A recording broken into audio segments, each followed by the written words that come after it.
예배 자리 여러분 잘 오셨고요.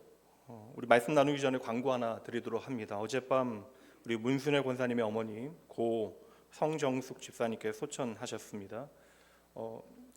좀 아주 건강하시지는 않으셨지만 그래도 크게 이상 없으셨는데 또 특정한 일로 이제 검진 중에 쇼크가 오셔서 긴급하게 병원을 찾느라고 원래 계시는 곳은 전남 영광이신데 이제 천안까지 이제 급히 오셨고요.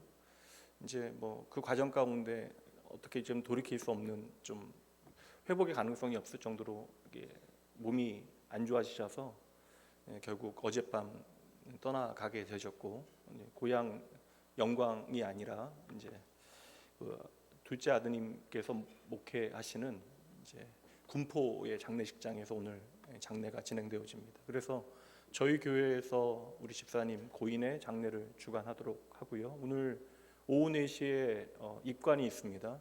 첫 장례 예배는 입관 후 예배가 되어질 것 같아요. 그래서 오후 예배 마치고 우리 함께 가도록 하겠습니다. 아무래도 차량이 부족할 듯하니 멀지 않은 길이니까 개인 차 함께 좀 섬겨주시면 많은 성도들이 함께 가서 위로하고 또한 함께 은혜 나눌 수 있지 않을까라는 생각이 들어요. 하나님 말씀 보도록 합니다. 출애굽기 13장 17절로 22절까지 말씀입니다.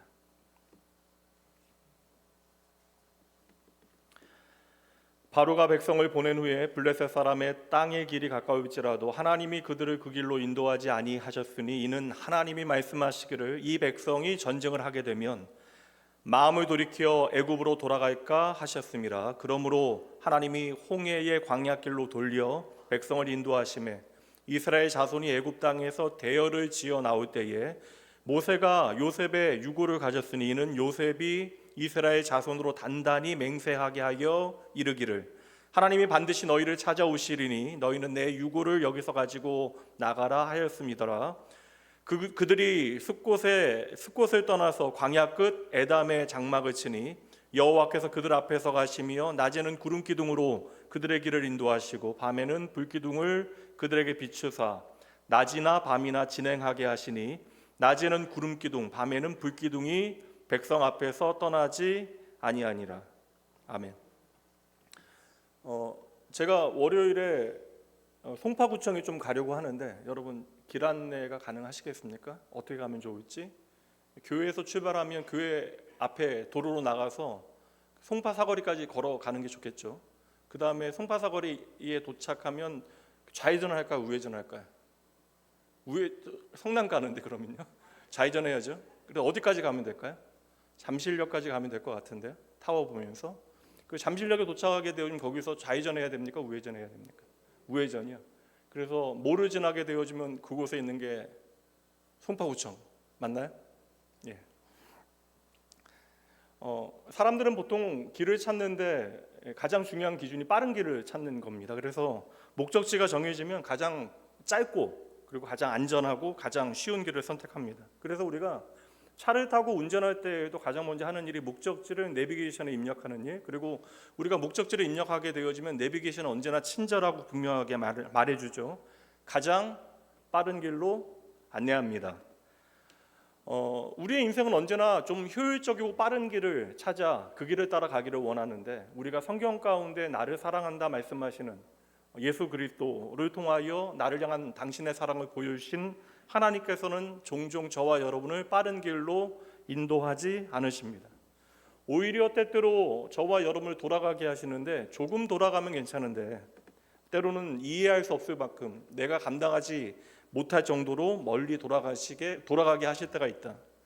오늘 본문의 말씀 바로 그러한 이야기를 우리에게 들려주고 있는 장면인데 우리가 지난 몇 주 동안 출애굽기의 말씀을 살피면서 10가지 재앙과 유월절의 의미, 그래서 그들이 이 긴급한 상황 가운데 왜 누룩 없는 떡, 쉽게 얘기하면 무교병을 가지고 나와야만 했는가, 이를 통하여 우리가 주님께서 친히 우리를 위하여 차려주신 그 언약의 밥상, 성찬의 의미도 함께 나누어 봤습니다. 다음 주에는 특별히 우리가 종려주의를 맞이하게 되어져서 성찬에 참여하게 되어지고 그 다음 주 우리가 고난주간 그리고 부활주의를 맞이하게 되어집니다. 이러한 절기를 우리가 지나가면서 오늘 출애굽기 말씀을 통해서 아주 중요한 장면을 우리가 만나게 되어지는데 드디어 10가지 재앙이 끝나고 살아있는 신인 바로가 두 손을 들게 되어집니다. 그리고 드디어 이스라엘 백성들이 애굽을 떠나게 되어지는 장면이 오늘 본문의 스토리예요. 근데 이 장면을 보게 되어지면 우리가 먼저 할 수 있는 질문은 이것입니다. 애굽을 이제 떠나게 되어지는데 애굽을 떠나는 이스라엘 백성들이 어떤 길로 어떤 루트로 가나안 땅, 하나님의 약속의 땅에 도착하게 되어질 것인가? 그리고 오늘 본문의 말씀을 우리가 읽다 보면 하나님께서 가나안 땅까지 지도 위에 루트를 이제 그려 주시는 그런 장면이 오늘 말씀인데, 오늘 말씀을 좀 우리가 제대로 이해하기 위해서는 우선 좀 지도를 보시는 것도 좋을 것 같아요. 여러분 이해하기 쉽게 아주 쉽게 그려진 지도입니다. 출애굽 여정을 선으로 빨간색과 초록색으로 그려 두었는데 잘 안 보이실 수도 있겠지만 중요하지 않아요. 지금 이스라엘 백성들이 출애굽하여 처음 출발하는 곳은 애굽의 숫곳이라고 하는 곳이고요. 목적지는 여러분 잘 아시는 가나안 땅, 그리고 가장 먼저 잘 들어가게 되어지는 곳은 여호수아서에 여러분 아시는 여리고 성입니다.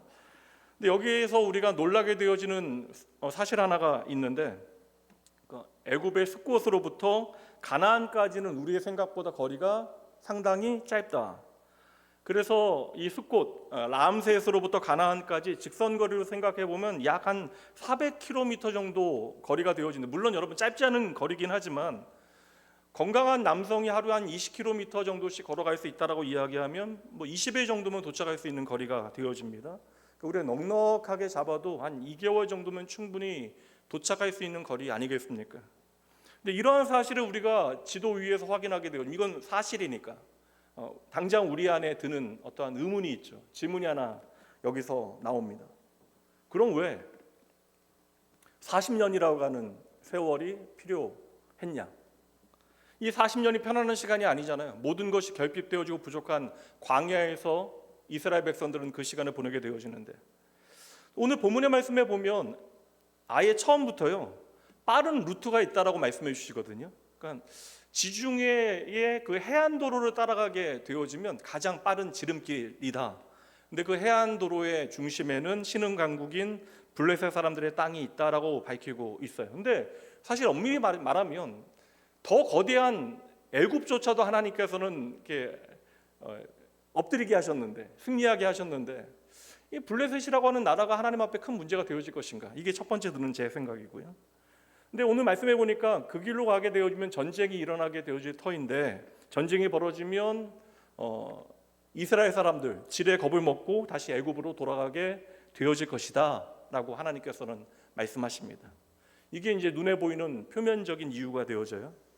그럼 하나님께서 친히 당신의 백성들을 위하여 안내하시는 루트를 보게 되어지면 전쟁이 벌어지게 되어질 때 애굽으로 돌아갈 것을 염려하시고 숫곳 아래에 있는 에담이라고 하는 곳으로 그들을 인도하십니다. 근데 이 에담이라고 하는 곳은 단지 지명이 아니라 하나님의 의도가 이 안에 담겨져 있어요. 이 에담이라고 하는 도시는 홍해에서 가장 가까운 곳입니다.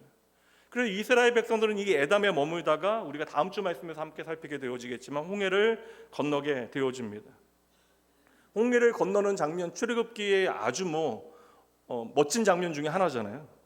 그렇게 멋진 홍해를 또 멋지게 건넌 후에 춤추고 찬양하고 하나님 앞에 잔치하고 즐거워했는데, 이제 이 다음이 문제라는 거지. 이 다음 하나님께서 그들의 인생을 인도하신 그 루트를 따라가다 보면 여러분 그게 한두 달이 아니고 무려 40년의 여정이 계속되어집니다.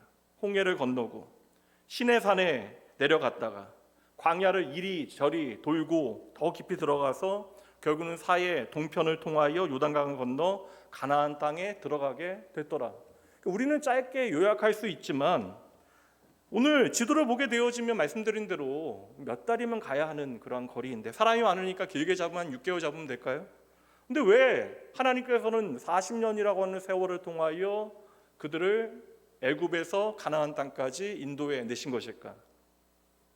물리적인 이유를 나름 우리가 추측해 볼 수는 있습니다. 이 수많은 사람들, 수백만의 사람들이 이동하기 위해서는 이게 쉽지 않은 일이다 보니까 한번 멈추게 되어지면, 진을 치게 되어지면 몇 달씩 머물러야 하는 것이고, 또 어떤 곳에서는 몇 년을 머물게 되어집니다. 이렇게 다시 이동하고 멈추고 다시 이동하고 멈추고 머물고, 이러한 일이 반복되어지면서 결국 40년이라고 하는 세월이 흘러가게 되어진 것인데, 그럼에도 불구하고 우리 마음 안에 솔직히 드는 의문은, 이게 사실 그렇게 많이 걸리면 안 되는 길인데 이렇게 극적으로 추격하게 하시고 홍해까지 갈라내시고 그렇게 당신의 백성들을 구원하셨는데 왜 하나님은 40년이라고 하는 길을 돌고 돌게 하신 것일까? 그러니까 이 사실을 우리가 확인하게 되어지면 모든 사람들은 당황스러워요. 이것은 그냥 저 멀리 있는 이야기로 생각해 보면 그냥 스토리로 끝나게 되어지는데, 이 사건을, 이 일을 주관하시는 하나님의 이야기가 오늘 나의 인생과 연결되어지면 이것은 너무나 어려운 문제죠. 그렇다면 우리는 여기서 질문해야 됩니다. 왜 하나님께서는 이스라엘을 이렇게 돌아가게 하셨던 것일까? 성경을 너무나 멋지게 해석하셨던 믿음의 선배들, 그리고 많은 우리가 들었던 설교들은 대체로 세 가지 이유로 수렴하여 설명을 합니다. 짧게 정리할게요. 첫 번째 해석은요, 하나님께서 안전한 길로 인도하셨다라는 거예요. 당시 애굽에서 가나안 땅까지 가는 분명 빠르고 좋은 길이 있긴 하는데, 그 지중해 해안선을 따라 올라가게 되어지면 거기는 곳곳마다 애굽의 어떠한 군대의 요새들이 있었고, 그리고 가장 강력한, 당시에 강력하게 떠오르고 있었던 블레셋 사람들이 자리 잡고 있었던 것입니다. 그래서 너무나 유명한 구약학자들인 더남이나 차이즈 같은 학자는 하나님께서 당신의 백성들을 보호하시기 위하여 전쟁이 없는 광야길로 인도하셨다라고 이야기합니다. 그러니까 첫 번째 해석은 하나님이 더 안전한 길로, 눈에 보기에는 안전하지 않아 보이는데 하나님은 더 안전한 길로 인도하신 것이다 라고 이야기합니다. 두 번째 해석은 백성들이 너무나 연약했기 때문에, 전쟁을 두려워했기 때문이다 라고 설명하는 것인데, 오늘 본문의 말씀 보도록 할게요. 17절, 바로가 백성을 보낸 후에 블레셋 사람의 땅의 길이 가까울지라도 하나님이 그들을 그 길로 인도하지 아니하셨으니 이는 하나님이 말씀하시기를 이 백성이 전쟁을 하게 되어지면 마음을 돌이켜 애굽으로 돌아갈까 하셨습니다. 너무나 오랜 세월 애굽의 노예로 살게 되어집니다. 그 세월이 여러분 430년이에요. 그러니까 내가 스스로 나의 인생의 주인 되어 살아본 경험이 단 한 번도 없는 사람들, 그들은 군사훈련도 받은 적도 없고 전쟁의 경험도 없습니다. 그러니 단지 다른 사람들이 보기에는 여러분 아말렉이나 가나안 땅의 사람들이나 주변의 모든 사람들이 보기에는 이 애굽의 노예들, 그러니까 광야의 거짓대들, 그렇게 이스라엘 백성들은 비추어졌던 것이죠. 그러니 이들이 해안길에서, 지름길에서 블레셋과 전쟁을 하게 되어지면 그들이 다칠 뿐만 아니라 생명을 잃을 뿐만 아니라 애굽으로 도망가 버릴 수 있기 때문에 하나님께서는 그들을 안전한 길로 인도하신 것이다. 세 번째 해석은 가장 보편적인 해석인데, 광야에서 훈련시키기 위하여 하나님께서는 그 길로 인도하셨다라는 것이에요. 그래서 이 광야 40년의 길은 단지 돌아가는 길, 우회로가 아니라 하나님의 학교에 입학하여 그들이 성장하는, 자라나는 과정이었다 설명합니다. 이거 상당히 좋은 해석이 되어질 수 있어요. 그러니까 이스라엘 백성들이 지금 구원받긴 했는데 문제는 무엇입니까? 너무나 오랜 세월 하나님 없이 살아왔다고요. 애굽에서 노예로 살아가다가 갑자기 자유를 얻게 되어집니다. 구원을 받게 되어진 것이죠. 그러니 그들의 정체성은 하나님의 백성이라고 부름받고 있지만 나는 애굽의 노예로 살아온 인생이 나의 전부였다고요. 그러니 하나님의 백성으로 살아갈 수 있는 준비가 전혀 되어 있지 않습니다. 그래서 하나님께서는 친히 광야에서 아무것도 없는 곳에서 하나님을 믿는 법이 무엇인지를 가르치셨다. 하나님을 믿습니다라는 고백에 합당한 삶의 이야기를 그들의 삶에 쌓아갈 수 있도록 가르쳐 주시고, 그리고 아무것도 없는 광야에서 먹을 것을 주시잖아요.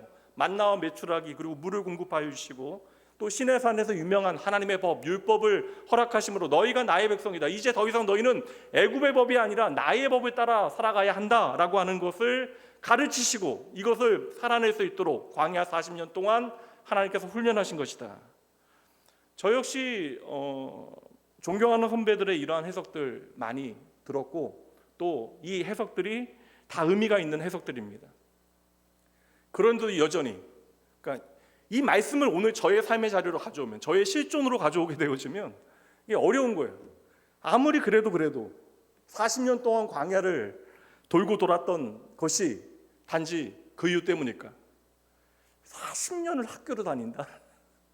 너무나 끔찍한 일인데, 광야 40년에 대한 이 세 가지 해석은 나름 의미가 있습니다. 근데 우리가 오늘 성경의 본문을 읽게 되어지면 저는 가장 단순하고 분명한 이유 하나를 좀 발견하게 되어지는데, 다시 보도록 할게요. 이제 관점이 중요한 것이니까 13장 17절입니다. 뒷부분 볼게요. 이 백성이 전쟁을 하게 되면 마음을 돌이켜 애굽으로 돌아갈까 하셨음이라. 일어나지 않은 일이지만 하나님께서는 이미 그들을 알고 계셨다. 여기서 우리는 하나님께서 왜 광야 40년이라고 하는 돌고 도는 길을 그들의 인생에 허락하셨는가, 진짜 이유를 발견하게 되어집니다. 저는 항상 말씀을 읽을 때마다, 예전에는 어릴 때부터 신학교 다녔으니까 성경에 대한 해석의 어떠한 방식을 배워내는 것의 목적이었다면, 이제는 좀 하나님의 마음이 무엇인가에 대해서 골몰하게 되어지는데, 저는 이 말씀에 하나님의 마음이 담겨져 있다라고 확신해요. 여러분, 하나님께서 걱정하실 필요가 무엇이 있겠습니까? 하나님은 하나님이신데, 나는 스스로 있는 자 여호와, 당신의 이름은 친히 알려주셨잖아요. 그러니까 하나님께서 전쟁을 걱정하셨을까? 이미 무너져버린 애굽을 걱정하셨을까? 아니면 블레셋을 정말 걱정하실 것일까? 아니에요, 여러분. 하나님의 걱정은 당신의 백성들입니다. 당신의 사랑하는 백성들이잖아요. 하나님의 걱정은 블레셋이나 애굽이나 전쟁이 아니라 당신의 백성들이 돌아가는 그것, 돌아감 자체라는 거예요. 당신의 백성들이 어려운 일을 만나게 되어지면 다시 애굽으로 돌아갈까 염려한 거예요. 하나님 없는 삶으로 돌아가게 되어질까 봐, 하나님 없이 살아가게 되어질까 봐 하나님께서는 염려하고 계시는 것이죠. 그래서 짧으면, 정말 짧으면, 잘 달려가면, 두 주면 갈 수 있는 거리를 하나님께서는 40년 동안 돌리신 것이죠. 홍해를 건너게 하신 거예요. 돌아올 수 없는 그 바다를 건너게 하시고 광야 깊숙한 곳에 들어가게 하십니다. 이유는 돌아가지 못하게 하시기 위하여. 홍해를 건너면 이제 돌아갈 수 있는 방법 자체가 없는 거예요. 애굽의 끈은 완전히 끊어져 버렸습니다. 이제 광야로 들어가게 되어지면 다시 애굽으로 돌아가는 길 자체가 없어요. 광야라고 하는 단어 자체가 여러분 길이 없는 곳입니다. 그러니 하나님께서는 지금 당신의 백성들을 돌아갈 수 없는 길로 인도하고 계시는 것이다. 근데 이 말씀을 오늘 우리의 삶으로 가져오게 되어지면 우리는 이런 생각 하잖아요. 다 알겠는데 그래도 하나님, 나는 좀 편안한 길로 하나님 인도해 주세요. 근데 하나님께서는 그저 저와 여러분을 내가 생각하는 편안한 길로 인도하시는 것이 아니라 저와 여러분을 믿음의 길로 인도하신다라는 거예요. 예수님께서는 이 생명의 길을 좁은 길, 사람들이 찾지 않고 들어가지 않는 좁은 길로 우리에게 말씀하십니다. 그래서 저는 오늘 이렇게 좀 먼저 정리하고 좀 넘어가면 좋지 않을까. 하나님께서는 우리를 앞만 보고 가게 하시는 분이 아니라 뒤로 돌아가지 못하게 하시는 분이시다. 저는 홍해라고 하는 것이 정말 놀라운 기적이긴 한데, 우리가 홍해를 기적의 사건으로만 이해하지 말고, 그러면 이벤트로 끝나거든요. 아무리 감격스러워도 여러분, 그냥 시간이 흘러가면 흘러갈수록 희미해지는 추억일 뿐입니다. 여러분, 이 홍해의 사건은 단지 기적으로 끝나는 것이 아니라 하나님의 은혜를 우리에게 선명히 보여주고 있는 거예요. 왜냐하면 홍해를 건너는 그 순간 그들은 이제 다시는 애굽으로 돌아갈 수 없게 되어졌기 때문에 이제는 이 길을 되돌릴 수 있는 방법은 없습니다. 그러니 여러분, 구원을 잘 정리하셔야 돼요. 하나님께서는 물에 빠진 우리를 건져내신 거 아니에요. 인공호흡하여 살려내신 것이 아닙니다. 하나님께서는 우리를 애굽에서 건져내시는 것에 멈추는 것이 아니라 우리를 애굽으로 다시 돌아가지 못하게 하시는 분이시다. 그래서 여러분, 믿음이라고 하는 것은 이제 앞만 보고 우리가 걸어가는 그 결단의 과정이 아닙니다. 믿음이라고 하는 나의 의지로 내가 열심히 달려가는 과정으로 끝나는 것이 아니라, 믿음이라고 하는 것은 여러분 뒤로 돌아가지 않겠다라고 하는 결단이, 하나님의 은혜가 그 안에 담겨져 있는 거예요. 그래서 저는 하나님께서 이스라엘 백성들을 멀리 돌아가게 하신 거예요. 오늘 가장 말씀의 핵심적인 명제는 이것입니다. 하나님께서는 그들을 돌아가게 하셔서 애굽으로 돌아가지 못하게 하신 것이죠. 이 믿음의 원리를 오늘 우리의 삶의 자리로 가져와 적용해 볼 수가 있어요. 이제 여러분들이 한번 답해 주시죠. 하나님께서는 우리를 너무나 사랑하신다고 이야기하시는데, 하나님께서는 나를 너무나 사랑하시니까 우리도 하나님 사랑합니다 고백하게 되는 거잖아요. 우리가 먼저 하나님이 사랑합니다 고백하면 하나님 앞에 나온 게 아니에요. 어느 날 하나님께서는 우리를 찾아오시어 당신의 기쁘신 뜻 가운데 우리를 향한 사랑을 확인시켜 주시고, 우리가 하나님을 사랑하지 아니하고는 견딜 수 없는 인생으로 우리의 인생을 불러주셨다고요. 그렇다면 여러분 한번 생각해 보세요. 왜 그렇게까지 나를 사랑한다 말씀하시고 자녀로 부르시고 백성으로 하나님의 나라를 이 땅 가운데 살아가게 하시겠노라 약속해 주시는데, 왜 당신의 백성 되어진 저와 여러분을 광야 더 깊은 곳으로 돌고 돌게 하시는 것일까? 왜 하나님께서는 우리를 뺑뺑이 돌리시는 것일까? 하나님 없던 나의 옛사람으로, 하나님 없이 살았던 애굽으로 돌아가지 못하게 하시기 위해서입니다.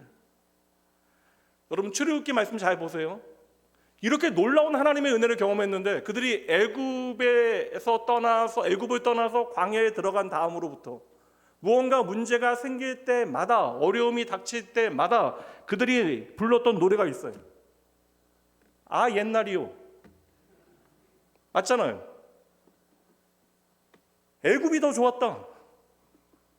애굽에선 고기에 야채까지 먹었다. 애굽에서 죽는 게 낫지. 광야에서 우리를 죽일 셈이냐. 심지어 모세를 버리고 새로운 지도자를 세워 애굽으로 돌아가자. 근데 못 돌아가요.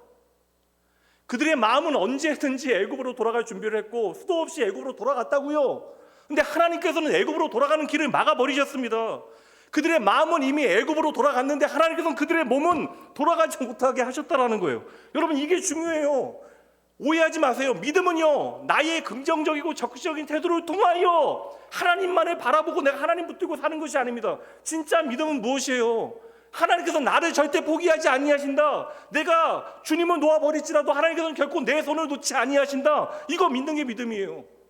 나의 마음은 흔들려도 내 몸이 돌아가지 아니하면 저와 여러분은 계속해서 믿음의 길을 걷게 되어지는 것입니다. 이게 첫 번째 원리. 두 번째 원리는, 그래서 하나님께서는 우리를 아시잖아요.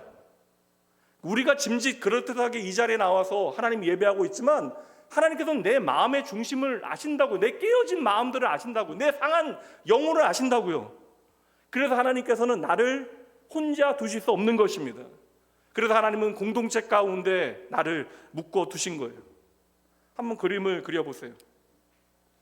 성인 남성만 60만 명, 그들이 함께 광야길을 걷고 있는 거예요.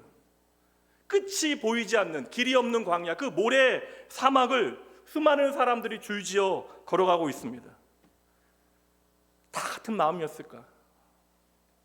어느 날은 누군가 낙심하지 않았겠어요? 그럼 그 옆에 있는 한 사람이 조용히 그의 어깨를 붙잡아 줍니다. 어느 날은 도무지 내 건강 상태가 길을 걸어갈 수 있는 어떠한 상황을 만들지 못해요. 마음은 원하는 마음이 있는데 내 몸이 그 길을 걸어가지 못할 정도로 지쳐 있습니다. 그 순간 그와 함께하는 공동체는 속도를 늦추어 그와 함께 걸어가기 시작합니다. 또 어떤 날은 누군가 완전히 무너지게 되어져요. 뭐 번아웃일 수도 있고 공황장애일 수도 있고. 그러면 다른 누군가는 멈춰 그와 함께 시간을 보낸 후에 다시 손을 내밀어 그를 일으켜 세워줍니다. 이게 공동체잖아요. 여러분, 광야길은 결코 홀로 걸어갈 수 있는 길이 아니에요. 이 길은 서로 붙들어주고 격려하며 함께 걸어가야 하는 길. 이것이 바로 교회입니다. 히브리서가 실천적으로 그려주는 교회의 모습을 함께 읽어보도록 합니다. 히브리서 10장 24절 25절 함께 천천히 읽어봅니다. 서로 돌아보아 사랑과 선행을 격려하며 모이기를 패하는 어떤 사람들의 습관과 같이 하지 말고 오직 권하여 그날이 가까움을 볼수록 더욱 그리하자. 여러분, 교회를 종교 행사를 위하여 세워진 건축물로 이해하시면 절대 안 돼요. 교회는 예배를 드리는 장소가 아닙니다. 이게 사실 우리가 얼마나 아이러니합니까? 사랑하는 나곤교회 성도 여러분, 우리가 예수를 구주 삼고 이제 예수 그리스도 안에서 영원한 하나님의 사랑받는 자녀가 되어진 것을 믿으십니까? 이게 우리의 가장 중요한 신앙 고백이잖아요. 예수로 말미암아 내가 구원받았다. 내가 이제 영원한 하나님의 자녀가 되어졌다. 근데 이러한 절대적인 생명의 문제인데 막상 우리가 살아가는 이 믿음을 신앙의 이야기로, 삶의 자리로 가져오면 신앙은 너무나 가벼워집니다. 예수를 믿는 것은 생명의 문제인데 세상의 다른 선택보다도 예수를 믿는 선택이 우리에게 너무나 가벼워지는 순간들이 많아요. 예수로 거듭난 사람들의 모임이 교회잖아요. 그러니까 예수로 거듭난 내가 교회잖아요. 근데 하나님께서는 우리를 아신다고요. 우리가 이렇게 이율배반적이고 이렇게 아이러니한 존재인 것을 하나님께서는 아십니다.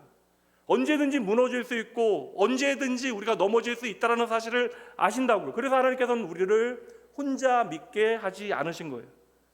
그래서 우리에게 예수의 피값으로 세워진 교회를 주신 것입니다.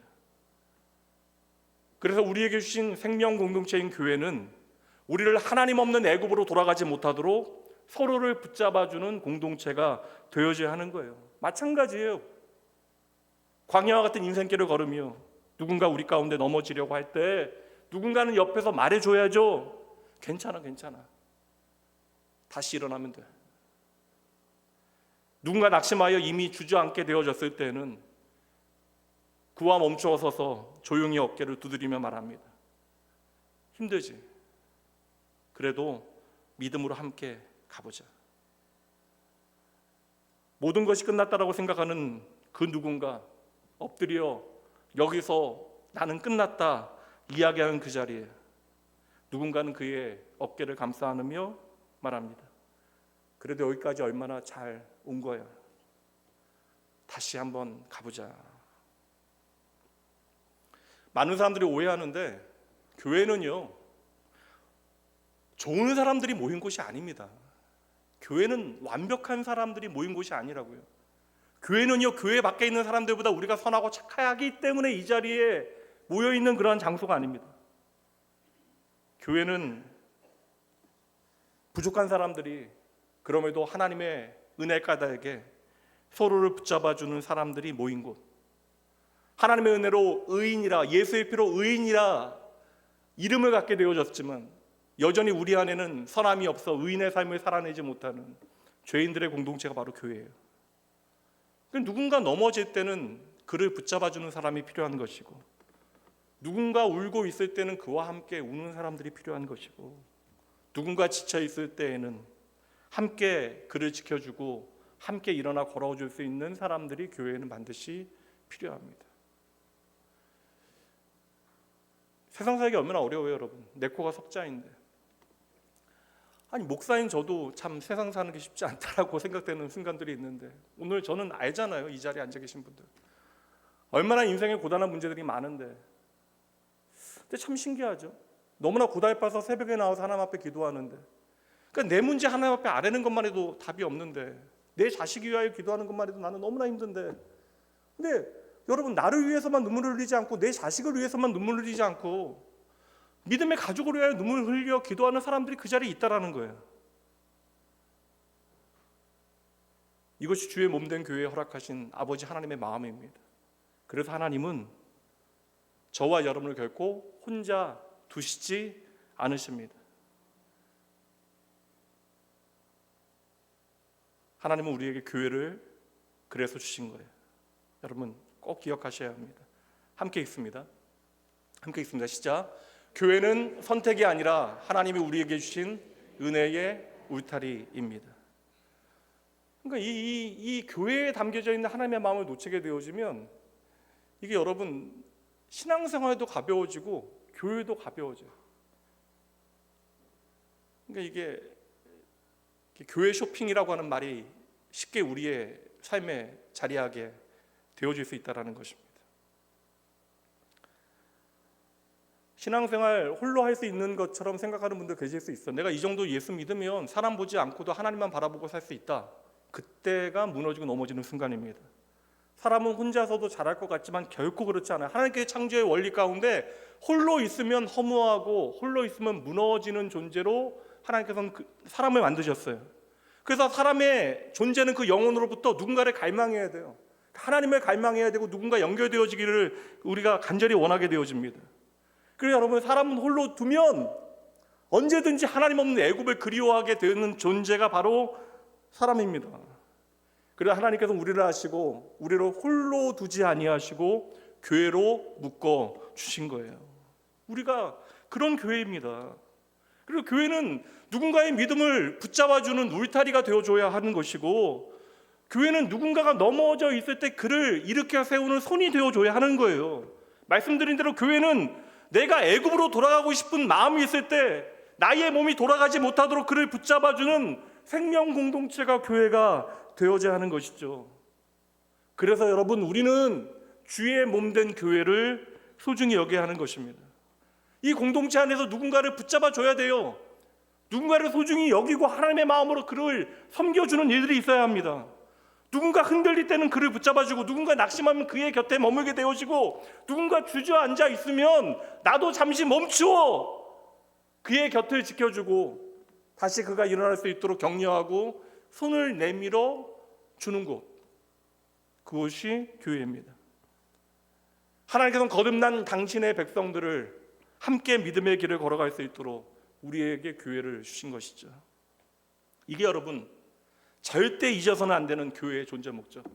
하나님께서 당신의 구원을 이루시는데 능력이 부족해서 저와 여러분이 필요하시겠습니까? 우리에게 사명을 주시는 이유는 하나님께서 우리에게 일을 시키시는 것이 아니라 당신의 마음을 우리에게 배워가도록 하시는 거예요. 사명조차도 하나님의 은혜의 부르심이 되어지는 것입니다. 마지막 세 번째, 하나님께서는 때로는 우리를 돌아가게 하시고, 때로는 그 돌아가는 길에서 지칠까 봐 믿음의 공동체를 우리에게 허락해 주시고, 공동체가 감당하지 못하는 일들을 하나님께서 우리에게 채우시고 돌보시기 위하여 매일의 은혜로 우리를 붙들어 주심을 기억하셔야 돼요. 21절 말씀 보도록 합니다. 여호와께서 그들 앞에서 가시며 낮에는 구름 기둥으로 그들의 길을 인도하시고 밤에는 불 기둥을 그들에게 비추사 낮이나 밤이나 진행하게 하셨다. 광야는 여러분 단어 뜻이 길이 없는 곳이에요, 여러분. 그러니까 하나님께서 길이 되어 주시지 않으면 안 되는 곳입니다. 놀라운 건 뭔지 아세요? 사람들이 보기에는 광야 40년 동안 헤매고 다니는 것처럼 보이는데 광야 40년 동안 그들이 길을 잃지 않아요. 광야에서 길을 잃으면 생명을 잃게 되어지는데 여러분, 광야 40년 동안 길이 없는데 그들은 계속해서 길을 걸어가게 되어집니다. 그들은 깨닫지 못하고 원망했는데 광야 40년이 지나 이미 가나안 땅의 사람들은 마음이 녹아 있어요.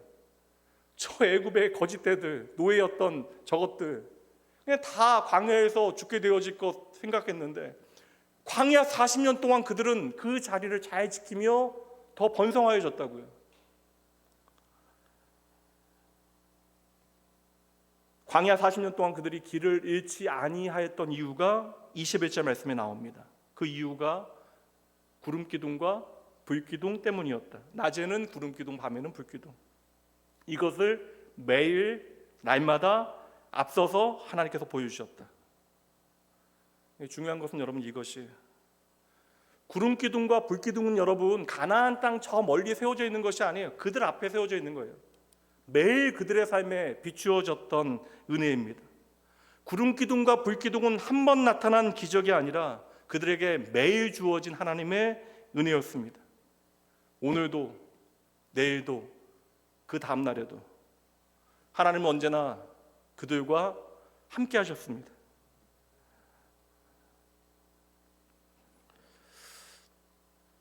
이게 저도 50대가 넘어가니까 죄송합니다, 선배님들. 이게 갱년기가 시작되어졌나. 말씀을 보다가도 울고 찬양 들으면서도 울고, 예배 전에 기도 부탁하신 분 계셔서 이제 기도 부탁 받으면서도 이제 눈물이 나고. 저는 그 생각 많이 해보거든요. 저는 사실 저에 대한 확신이 너무나 부족한 사람인지라 목사로 여전히 오늘을 이 자리에서 지킬 수 있는 이유가 무엇일까? 저는 이거 하나는 확실해요. 하나님께서 날마다 내 삶을 인도하신다는 사실을 이제는 깊이 인식하게 된 거예요. 매일 하나님께서 그들을 앞에서 그들과 함께 길을 걸으셨기에 그들은 광야 40년 동안 살아갈 수 있었던 것입니다. 여러분, 먼 옛날 이야기가 아닙니다. 오늘 우리의 삶에 어떤 일들이 벌어지고 있어요. 우리 앞에도 홍해가 있잖아요. 하나님 어떡합니까? 내가 그렇게 사면초가의 상황 가운데 답이 없어 하나님 앞에 매달리는 그 상황, 길이 없어 도무지 어찌할 바를 모르는 광야가 우리 앞에 있잖아요. 하나님께서는 우리를 위하여 오늘도 구름기둥과 불기둥을 보내어 주십니다. 문제는 우리가 보지 못할 뿐이에요. 근데 감사한 게 무엇이에요? 우리가 땅만 보고 산다고 하늘이 없는 거 아니잖아요. 신앙생활 하다 보면 어느 날 문득이 있어요. 어느 날 문득 깨닫게 되어지는 거. 제가 아내하고도 얘기했는데, 제가 이렇게 원로 목사님 안 계시니까 원로 목사님하고 많이 다른데 비슷한 거 하나가 있으면 기질적으로 좀 다혈질이 있습니다. 근데 저는 정말 잘 기다려요. 이게 신기할 정도로 잘 기다립니다. 근데 이게 기다리는 것이 저의 선천적인 기질이 아닌데 어떻게 가능할까 생각해 보니까, 이게 적어도 제가 하나님에 대한 저의 믿음과 신뢰 안에 이 기다림에 담겨져 있는 소망이 무엇인지를 이제 알아차리게 됐거든요. 나 같은 것도 하나님께서 기다리시고 이 정도로 하나님께서 고쳐서 쓰실 정도로. 세상에 어떤 사람, 어떤 인생 소망이 없겠습니까? 그런 여러분, 광야 40년을 믿음으로 좀 바라보실 필요가 있어요. 너무나 오랜 세월, 저도 알거든요. 제 기도 제목, 여러분들 성도님들 기도 제목, 어떤 기도 제목은 지금 10년이 넘어서도 응답이 안 되는 제목도 있어요. 기도하면서도 때로는 좀 답답할 때가 있습니다. 보면서 기도하니까. 근데 광야와 같은 그 세월 40년 믿음으로 다시 바라보셔야 돼요. 광야 40년은 여러분, 우리가 헤맨 시간이 아니라 그 광야 40년은 매일매일 하나님께서 우리와 동행하신 시간입니다. 그래서 하나님께서는 그들을 멀리 돌아가게 하신 거예요. 그들로 하여금 하나님 없는 과거로 돌아가지 못하게 하시기 위하여. 그래서 넘어갈 수 없는 홍해를 건너게 하시고, 광야 깊은 곳으로 인도하시고, 공동체로 묶어주시고, 날마다 구름 기둥 불 기둥으로 매일 함께 하신 거예요. 덤으로 만나까지, 때로는 단백질 보충하라고 메추라기까지, 물이 없으면 물, 몰랐는데 신발과 의복이 닳지 않도록. 이것이 하나님의 은혜예요. 근데 여러분, 우리의 문제는 그 은혜가 계속되어지면 당연해져요. 근데 은혜는 당연해지는 순간으로부터 우리의 삶에서 연기처럼 사라지게 되어집니다. 그래서 여러분, 당연한 은혜가 없어야 하는 거예요. 하나님은요, 단지 저와 여러분을 애굽에서 꺼내 놓으시고 이제는 니들 알아서 해라 하시는 분이 결코 아니십니다.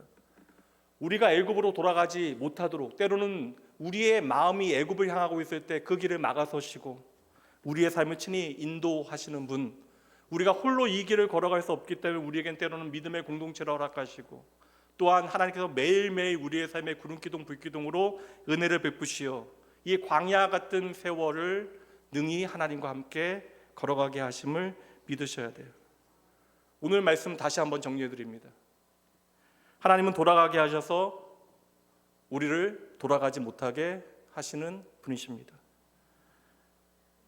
그러니 여러분, 광야를 도는 것과 같이 여겨지는 마음의 부담 때문에 오늘 힘겨워하시는 분들이 계시다면, 하나님의 돌아가면 언제나 하나님의 은혜가 있음을 기억해 주셔야 돼요.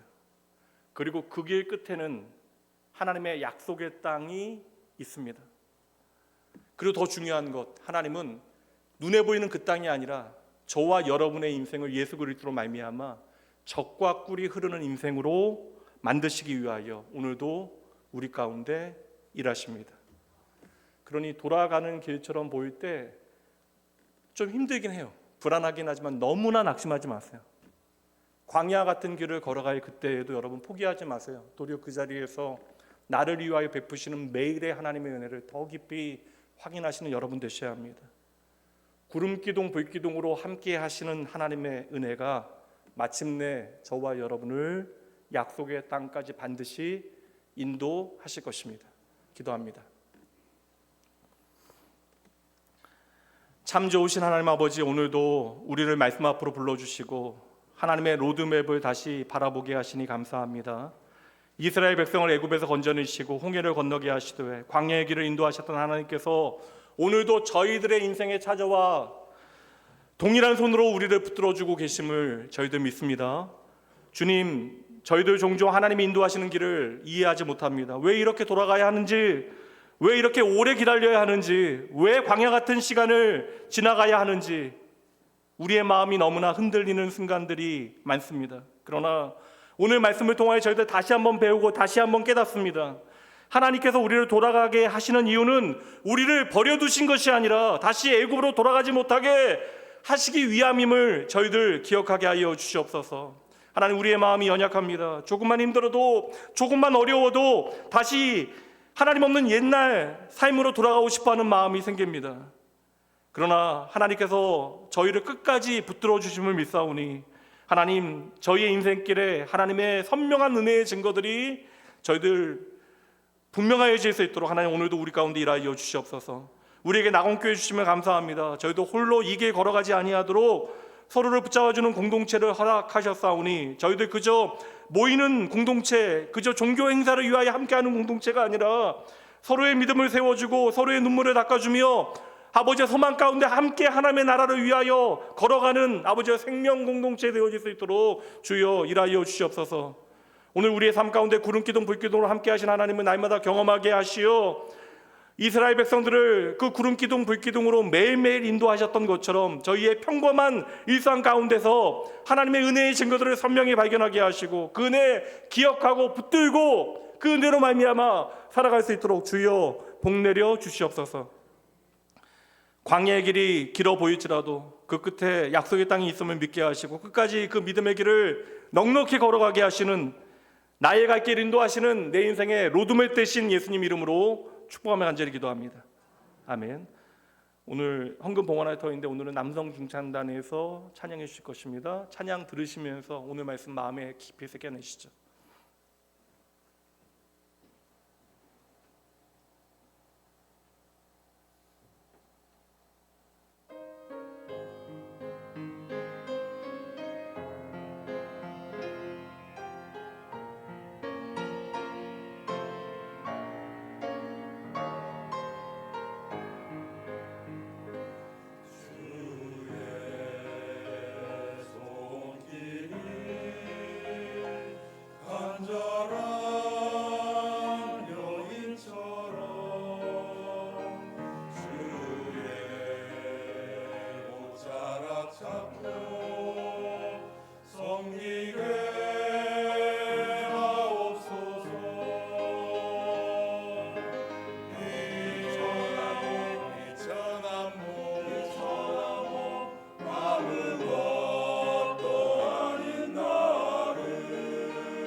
찾고 살아 섬기게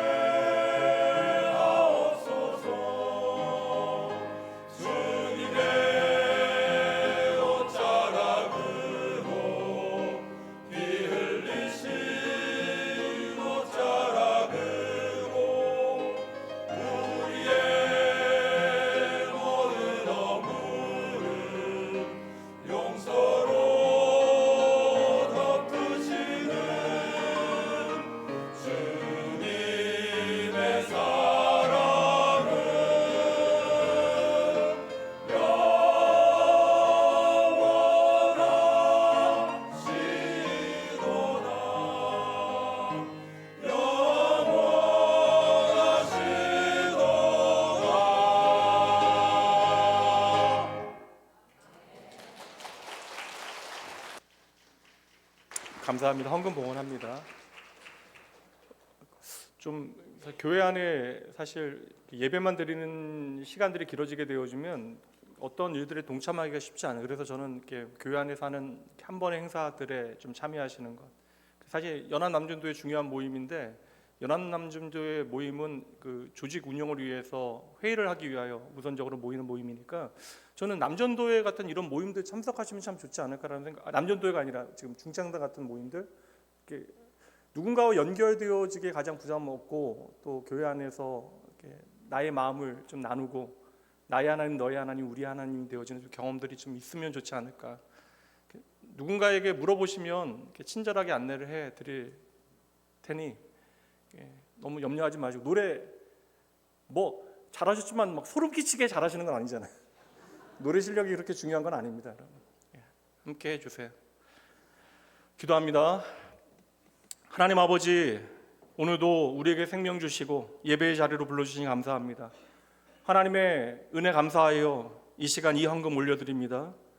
하나님 형편을 따라 주님 앞에 드리는 것이 아니라 내 인생의 가장 소중한 분이 주님이심을 세상 모두가 사랑하는 이 물질을 통하여 주님 앞에 고백하오니 하나님 우리의 삶의 주인 되어 주시옵소서. 주님께서 이 헌금 기뻐 받으시되 이 헌금이 하나님의 나라를 위하여 생명 살리는 일에 복음의 통로로 귀히 아름답게 사용되게 하시옵소서. 모든 영광 하나님께 올려드리며 우리의 생명 되신 예수님 이름으로 축복하며 간절히 기도합니다. 아멘. 오늘 좀 소개하고 기도하고 축복할 두 사람이 있는데 우리 전윤섭 여기 있네요 앞에 전윤섭 김예지 부부 아시는 분 계시겠지만 두 사람 지지난주 토요일날 결혼하고 신혼여행 마치고 여러분들 인사하겠다고 오늘 왔어요.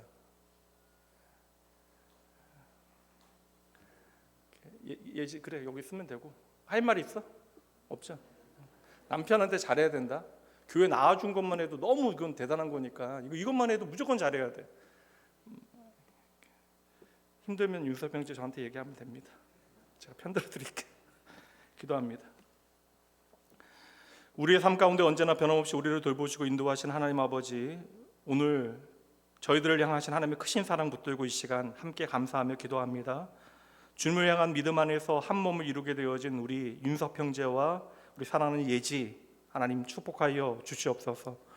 두 사람이 하나님의 은혜 가운데 세상에 더할 수 없는 내 인생의 아버지 반쪽으로 서로를 만나게 하시고 인정하게 하시고 사랑의 서약을 아버지여 하였으니 이제는 둘이 하나 되어 함께 걸어가게 되어질 믿음의 길 가운데 하나님께서 주인 되어 주시고 하나님 이 가정을 향하신 하나님의 아름답고 놀라운 일들을 날마다 이들이 함께 눈으로 보고 풍성히 경험하게 하여 주시옵소서.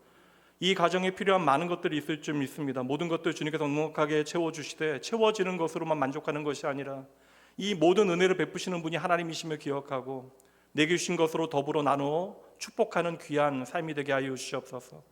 이 두 사람을 통하여 이들의 가족과 교회와 직장과 이들을 아는 모든 사람들이 하나 되어지는 축복의 통로 되어질 수 있도록 이들의 삶을 아버지 붙들어 주시되 하나님 이 시간 간절히 기도합니다. 너무나 사랑하는 아버지 이 사람과 내가 평생 함께하며 서로를 최고의 가치로 여기며 살아가겠노라 마음 먹었지만 그러나 언제나 그 고백이 살아있는 빛나는 순간이 되어지지 않는 순간도 분명히 있을 것입니다. 주님 가장 어려운 순간에 아버지여 도리어 하나님의 은혜와 사랑이 이 둘의 사랑으로 빛나게 하시되 그리하여 하나님 앞에서 아름다운 믿음과 소망과 사랑의 삶을 잘 살아낼 수 있도록 하나님께서 친히 동행하여 주시고 이 가정의 주인 되어 주시옵소서. 이제 서로를 나의 인생의 소중한 사람으로 만나게 하시어 좋은 남편, 좋은 아내로 살아가게 하실 터인데 아버지여 더불어 이들의 미래에 좋은 아버지와 어머니로 잘 준비되어질 수 있도록 아버지 참된 예배자 되어질 수 있도록 아버지 참된 아버지 기도자 되어질 수 있도록 그리하여 자녀를 믿음 안에서 잘 양육할 수 있는 좋은 부모로 준비되어질 수 있도록 하나님 동행하여 주시옵소서. 지금까지 이 두 사람을 아버지여 인도하시되 하나님의 섭리 가운데 하나 되게 하셨으니 아버지여 이들이 아버지 함께 걸어가게 되어질 모든 인생의 자리에 하나님 친히 동행하여 주시옵소서. 영원히 이 가정의 주인 되어 주실 예수님 이름으로 축복하며 간절히 기도합니다. 아멘. 우리 한번 박수 한번. 네, 축도하고 마치도록 합니다.